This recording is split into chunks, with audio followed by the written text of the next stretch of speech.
Hey everyone, welcome to today's video where we'll be talking about how to use an audio splitter on your mobile device. Whether you're looking to share your music or watch a movie with a friend, an audio splitter is a great way to enjoy your media with others. In this video, we'll be showing you how to use an audio splitter and providing you with some tips to get the most out of this handy accessory. Step 1. Get an audio splitter. The first thing you'll need to do is get an audio splitter. You can find these online or at your local electronics store. They come in a variety of shapes and sizes, so be sure to choose one that's compatible with your mobile device. Step 2. Plug in the audio splitter. Once you have your audio splitter, plug it into the headphone jack on your mobile device. Some devices may require an adapter, so be sure to check before purchasing. Step 3.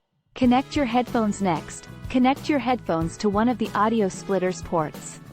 If you're sharing your audio with someone else, have them connect their headphones to the other port. Step 4. Start your media. Now that you have everything set up, start your media.